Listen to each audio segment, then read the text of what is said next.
we have to start off with the U.S. men's Olympic soccer team being able to defeat the likes of New Zealand 4-1 to right the wrong of losing 3-0 to France in that opening game by getting some goals in there, by making up that goal differential, bringing up your goal differential to 0, and also getting a crucial 3 points against a New Zealand team that was coming in relatively pole position to get out of this group, with the fact that they started off their opening game with a win, and they found themselves in a position that if they could take care of the US, well, they're going through at the expense of the US, and well, they didn't take care of the US, and quite frankly, they got done by the US in a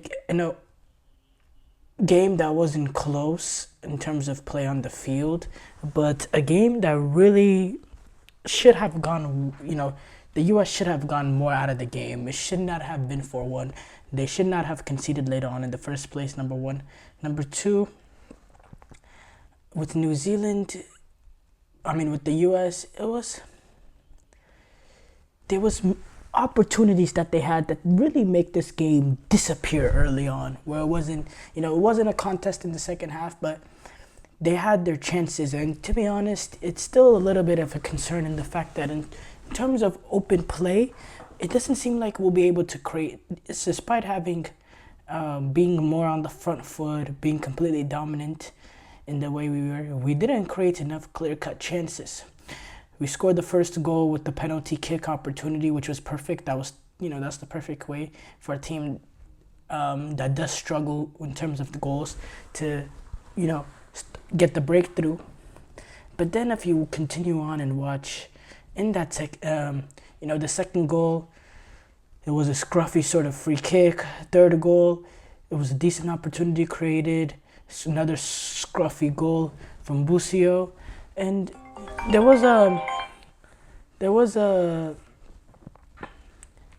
was overall a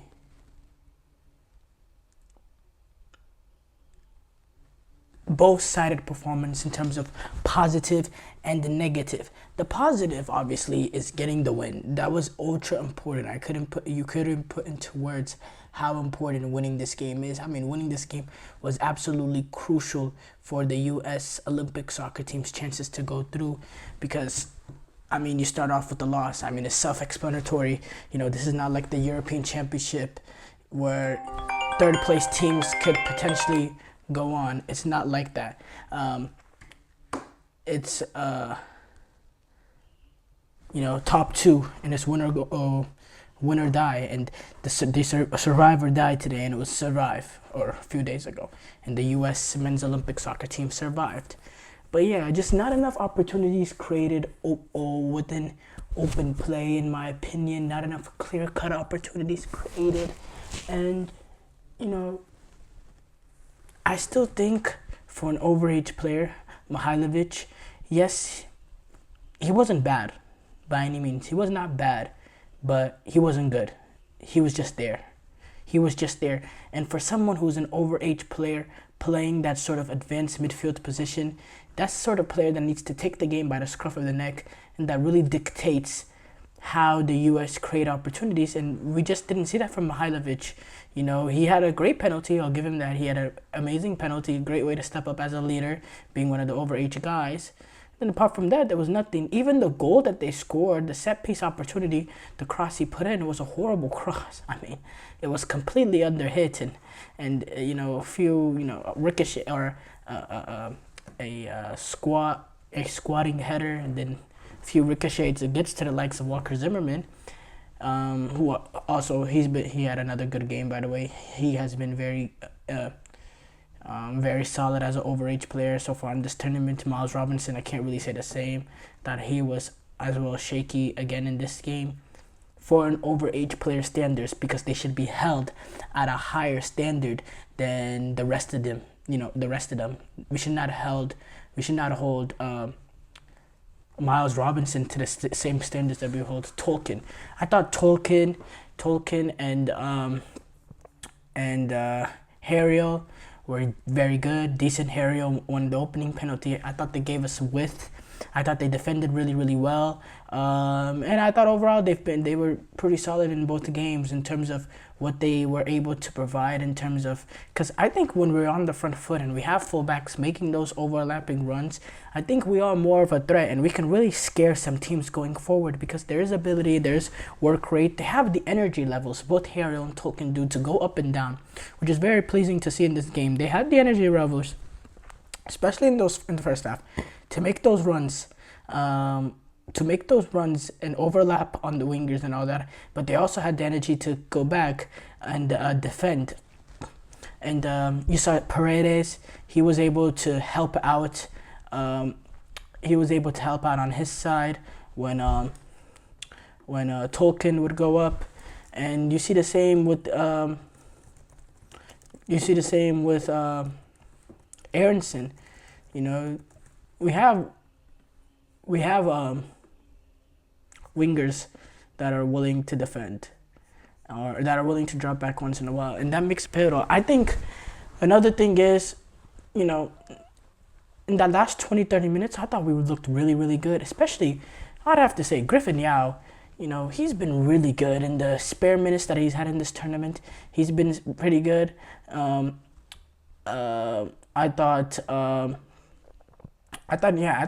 Griffin Yao was very, very good coming in, and he should be a real contender to break in there. I discussed maybe playing him in a false nine position because I think he has more quality overall than Duncan Maguire.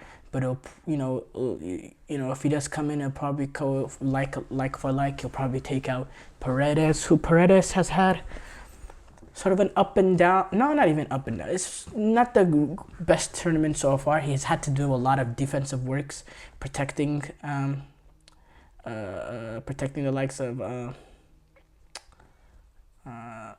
Tolkien going up and down, or Harriel going up and down. But he's a really, really good player. He has the quality, but I think Griffin Yao has been really, really solid off the bench. I thought Taylor Booth came in and gave us something a little bit different. There's some quality in this team. There definitely is. I think they gave us more than Duncan Maguire and Georgi Mihailovic, who both just were not that good. Tanner Tessman, I thought, showed some really, really good qualities in midfield.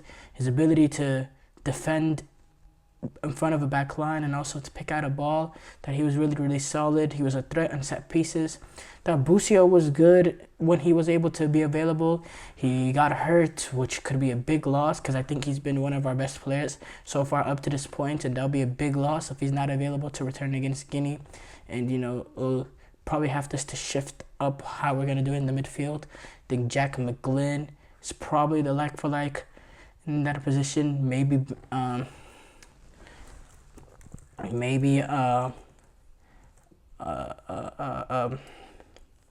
Mitrovic decides to go with Benjamin Kramaski and change it up. I don't think so. I don't think that's the right option. I do prefer Jack McGlynn, who's actually pretty good when he came in.